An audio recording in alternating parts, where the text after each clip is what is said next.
BBS third year तथा MBS third semester अंतर्गत taxation subject को loss set off and carry forward of losses chapter में छौं हामी र यस च्याप्टर में मैले यो भन्दा अघिल्लो क्लास में टैक्सेबल इनकम क्याल्कुलेसन गर्ने क्यारी फरवर्ड को एउटा स्टेटमेंट र त्यो भन्दा अघिल्लो क्लास में यससँग सम्बन्धित क्यारी फरवर्ड सँग सम्बन्धित नोट्सहरु सम्बन्धी यहाँहरुलाई कन्सेप्ट दिएको थिए र आजको क्लास में म यहाँहरुलाई एउटा क्यारी फरवर्ड सँग सम्बन्धित क्वेशन इक्जाम्पल लिएर उपस्थित भएको छु र आजको क्लास में मैले उक्त क्वेशन को सल्युसन यहाँ सल्भ गर्नेछु उक्त क्वेशन सल्युसन गर्नेछु र यो क्वेशन नर्मल बिजनेस ट्रान्ज्याक्सन को दिएको छ जस्तो क्वेशन में following are the financial results of a company from its business activities भनेर दिएको छ इयर 5, 6, 7, 8, 9, 10 5 देखि 10 सम्म चाहिँ इयरहरु गिवन छ हैन त्यस्तै प्रॉफिट अर लस दिएको छ अनि हामीलाई एडिशनल अझै त्यो टेबल भन्दा पछि के दिएको छ भने balance of loss from business at the end of year 4 amounted to ₹75,000 year 4 को अन्तिम सम्ममा बिजनेस को लस को ब्यालेन्स भनेको 75,000 छ रे अनि out of which ₹50,000 was of year 1 year 1 को चाहिँ 50,000 हो र ₹25,000 अफ इयर 2 र दोस्रो वर्षको लस भनेको 25,000 छ र नर्मल बिजनेस ट्रान्ज्याक्सन हो भने यस्तो नर्मल बिजनेस को लसलाई सेटअप गर्दा हामी नेक्स्ट 7 इयर सम्म सेटअप गर्न पाउने सुविधा इन्कम ट्याक्सले दिएको छ तसर्थ हामी सबभन्दा पहिले यो फर्मेटलाई कम्प्लिट गरौँ हैन मैले यही इक्जाम्पललाई आधार मानेर फर्मेट पनि बनाएको छु statement of showing carry forward of losses and taxable income of a company यो कम्पनीको रिजल्ट दिएको छ तसर्थ मैले अ कम्पनी भनेर लेखेँ अनि सँगसँगै यहाँ यो एक साइडमा हामी पर्टिकुलर भनेर लेख्छौं यो भन्दा अघिल्लो क्लासको जुन ट्याक्सेबल इन्कम क्याल्कुलेसन गर्ने फर्मेट थियो त्यसमा पनि हामी यसरी नै बनाएका थियौं र अर्को साइडमा हामी इयर लेख्छौं जस्तो 5 देखि सुरु छ 5, 6, 7, 8, 9, 10 10 इयर सम्मको इन्फर्मेसन हामीलाई क्वेशनले दिएको छ र सबभन्दा सुरुमा हामी यहाँनिर प्रॉफिट अर लस भनेर प्रॉफिट अर लस भनेर दिएको छ हैन आरएस मा भन्छ यो हामीलाई 15,000 5th इयर मा दिएको छ अनि 6th इयर मा नील भनेर दिएको छ हैन अनि त्यस्तै 7th इयर मा 20,000 गिवन छ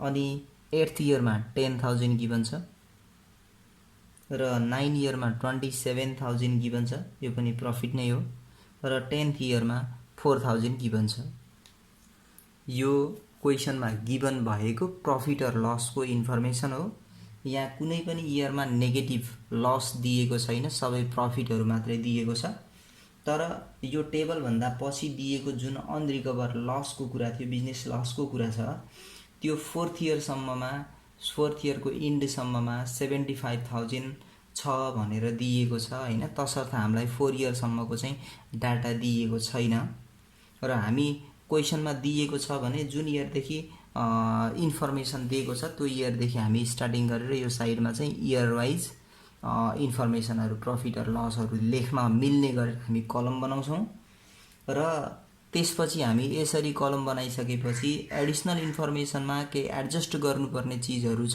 भने त्यसलाई हामी यहाँ एड ब्याक गर्ने लेस गर्ने गर्नुपर्छ तर अहिले हामीलाई क्वेशनमा सिम्पल क्वेशन किनकि मैले भर्खरै फर्मेट सकेको हुँ र एउटा क्वेशन स्टार्ट गर्दा एक्जाम्पल स्टार्ट गर्दा सिम्पल क्वेशन नै लिएर उपस्थित भएको छु र यसमा हामीलाई लस दिने बेलामा 4th इयर को एन्ड सम्म 75,000 भए तापनि out of which ₹50,000 was of year 1 जसमध्ये हाम्रो चाहिँ 50,000 इयर 1 को हो रे र 25,000 अफ इयर 2 र 25,000 चाहिँ इयर 2 को छ रे त्यसो भने हामी यहाँ एडजस्टमेन्टहरु केही पनि गर्नु पर्दैन सिधै हामी के गर्न पाइन्छ भन्दा क्यारी फरवर्ड अफ लसेस भनेर यहाँ लेख्यौँ हामी। अब यो क्यारी फरवर्ड अफ लसेसमा जुन जुन इयरमा लस छ त्यसलाई हामी यहाँ देखाउँछौँ, क्लियरै होस्। तसर्थ मैले यहाँनिर इयर 1 अनि त्यस्तै इयर 2 लेखेँ, किनकि इयर 1 को हामीसँग लस चाहिँ 50,000 छ। मैले सम्झन सजिलो होस् भनेर यहीँनिर ब्र्याकेटमा लेख्छु। त्यस्तै इयर 2 को हामीसँग लस भनेको 25,000 छ, यो पनि सम्झन सजिलो होस् भनेर मैले यहीँनिर ब्र्याकेटमा लेखेँ। यहाँ लेख्नै पर्छ भन्ने चाहिँ छैन।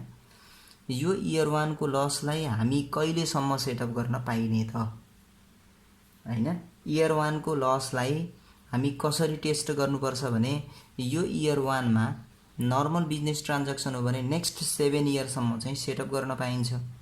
तसर्थ हामी के गर्छौँ भने यो 1 + 7 गरेर हेर्छौँ 8th इयरसम्म इयर 1 को लसलाई सेटअप गर्न पाइन्छ।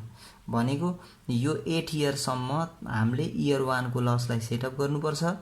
यो भन्दा पछिल्ला वर्षहरुमा हामी अब इयर 1 को लसलाई सेटअप गर्न पाइदैन, यो पनि सम्झ्यौं। त्यस्तै इयर 2 को लसमा जाउँ। इयर 2 को लस फेरि हामी के गर्छौं भने नेक्स्ट 7 इयर भनेको हुनाले 2 + 7 गर्छौं। त्यसो गर्दा 9th इयर भयो र हामी 9th इयर सम्म सेटअप गर्न पाइन्छ, त्यो भन्दा पछिल्लो इयरमा पाइदैन। यसरी हामी बुझ्नु पर्यो है। जहिले पनि जुन लसलाई तपाई सेटअप गर्दै हुनुहुन्छ पहिले त त्यो बिजनेसको नेचर सम्झिनु पर्यो हैन। बिजनेसको नेचर अनुसार के छ भन्नुहुन्छ भने नर्मल बिजनेस ट्रान्ज्याक्सन छ भने त्यतिबेला हामी नेक्स्ट 7 इयर सम्म चाहिँ क्यारी फरवर्ड गर्न पाइने हुनाले हामी यो जति जुन इयरसँग सम्बन्धित छ त्यसमा +7 गरेर टेस्ट गर्छौं। अहिले यहाँ के भइदियो भने 1 मा 7 प्लस गर्दा 8 हुन्छ। इयर 1 को लसलाई हामी 8th इयर सम्म सेटअप गर्न पाइन्छ, किनकि नेक्स्ट 7 इयर हो। तर यही क्वेशन पेट्रोलियम बिजनेससँग सम्बन्धित वा इलेक्ट्रिसिटी जेनेरेसन प्रोजेक्टसँग रिलेटेड हुन्थ्यो भने हामी नेक्स्ट 12 इयर सम्म क्यारी फरवर्ड गर्न पाउँथ्यौं। त्यतिबेला हामी इयर 1 को लसलाई 1 + 12 = 13th इयर सम्म सेटअप गर्न पाइन्थ्यो। यो पनि हामी सम्झिनु पर्ने कुरा नै छ है। ल अब हामी के गरौँ भने इयर 1 को 50,000 लाई सेटअप गर्नतर्फ लागौं। जस्तो इयर 1 को 50,000 मध्ये 2, 3 र 4 इयर को हामीलाई प्रॉफिट अवेलेबल छैन भने हामी अब अवेलेबल प्रॉफिट 5 इयर को हेर्छौं। आउट अफ 50,000 जम्मा 15,000 एडजस्टेड इन 5th इयर।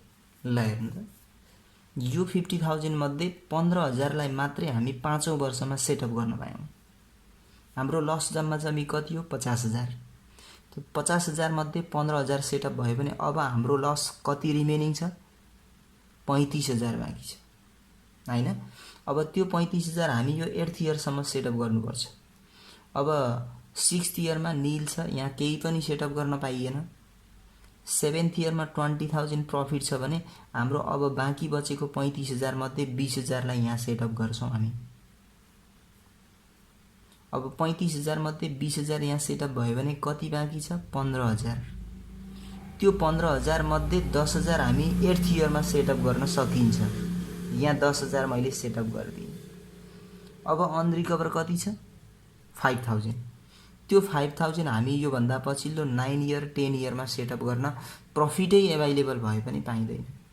तसर्थ यो हामी के लेख्नु पर्छ भने इयर 1 को चाहिँ अनरिकभर loss was ₹5,000 which was unadjusted due to the lapse of recovery period भनेर हामी नोट्स पनि सँगसँगै अहिले पछि हामी लेख्छौं।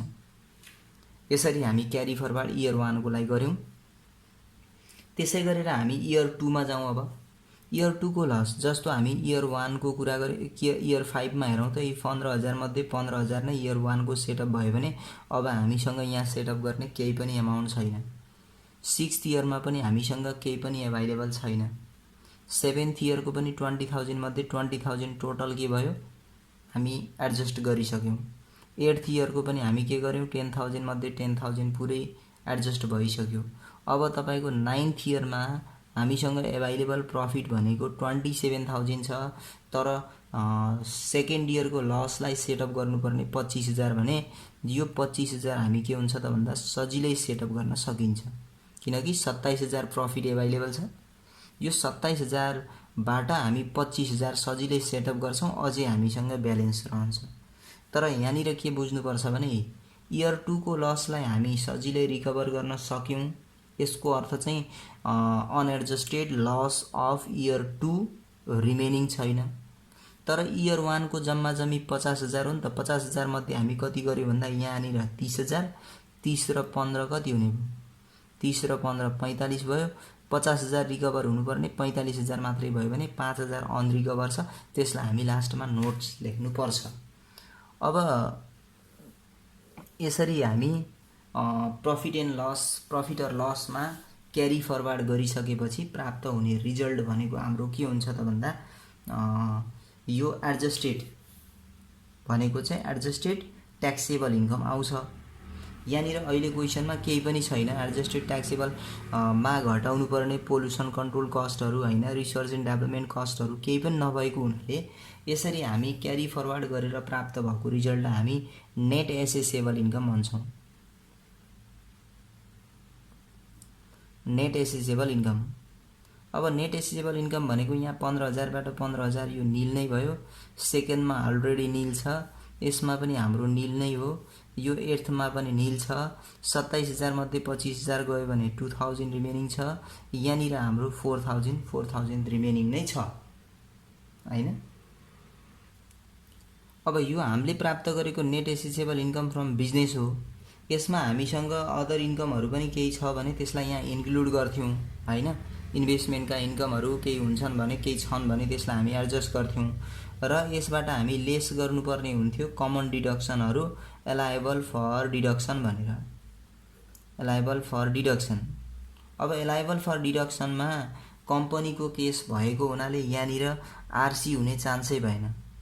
र क्वेसनमा डोनेसनहरू केही छ भने त्यो डोनेसनलाई हामी के गर्थ्यौँ त भन्दा यहाँनिर कुनै पनि इयरमा हामी लेस गर्थ्यौँ र यसरी डोनेसनलाई लेस गरेर प्राप्त भएको रिजल्ट हाम्रो के हुन्थ्यो त भन्दा ट्याक्सेबल इन्कम हुन्थ्यो। यसलाई तसर्थ हामी ट्याक्सेबल इन्कम भनेर लेख्छौँ। ट्याक्सेबल इन्कम भनेर हाम्रो 5th इयरमा निल नै भयो। त्यस्तै 6th मा पनि निल, 7 मा पनि निल, 8th मा पनि निल, अनि 9 इयरमा चाहिँ 2,000 प्रफिट छ, ट्याक्सेबल इन्कम छ र 10 मा 4,000 ट्याक्सेबल इन्कम छ। यो हामी यसरी चाहिँ ट्याक्सेबल इन्कम क्याल्कुलेसन गरिसकेपछि यो कम्पनीको नेचरको आधारमा ट्याक्स लायबिलिटी निकाल्नु पर्ने छ भने हामी यहाँनिर ट्याक्स लायबिलिटी भनेर लेख्छौँ। अहिले कम्पनीको केस भनेको छ, कुनै पनि स्पेशल इन्टिटीहरू केही पनि भनेको छैन। कम्पनीको केस हो भने, इन्टिटी हो भने त्यति बेला हामी 25% ट्याक्स पेमेन्ट गर्नुपर्ने हुन्छ र हामी के गर्छौँ भने 25% ट्याक्स जुन इयरमा चाहिँ हामीसँग ट्याक्सेबल इन्कम छ त्यसको 25% हामी के गर्छौँ त भन्दा ट्याक्स पेमेन्ट गरिदिन्छौँ। जस्तो 20,000 को चाहिँ 25% गर्दा 500 भयो, अनि 2,000 को त्यस्तै 4,000 को हामी 25% गर्छौँ, यो चाहिँ 1,000 हुन्छ हैन। यसरी हामी ट्याक्स लायबिलिटी पनि क्याल्कुलेसन गर्न सक्यौँ। अब सँगसँगै यो सल्युसन गरिसकेपछि हामी यो क्वेसनमा नेसेसरी हुने केही नोट्सहरू, एक्सप्लेनेसनहरू पनि गर्नुपर्ने हुन्छ। नोट्स र एक्सप्लेनेसन भनेर यतातिर जाउँ। फर्स्टमा त हाम्रो के छ भने normal business loss can be carried forward up to the next 7 year भन्ने यो नोट्स चाहिँ हामी लेख्नै पर्ने हुन्छ हैन। Normal business loss can be carried forward up to next 7 year। 7 वर्षसम्म चाहिँ हामी क्यारी फरवर्ड गर्न सक्छौँ भन्ने हो हैन। त्यसै गरी हाम्रो दोस्रोमा के छ भने जुन इयर 1 को लस छ नि हैन, इयर 1 को लस भनेको कति छ 5,000 छ। त्यो 5,000 लाई अनरिकभर भयो भनेर लेख्नुपर्ने हुन्छ।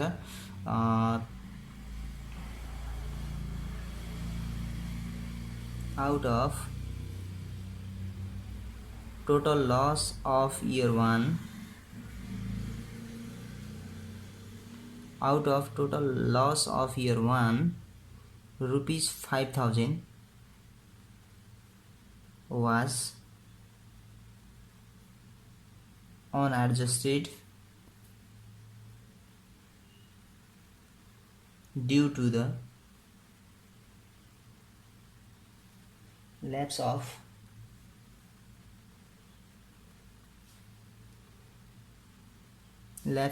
recovery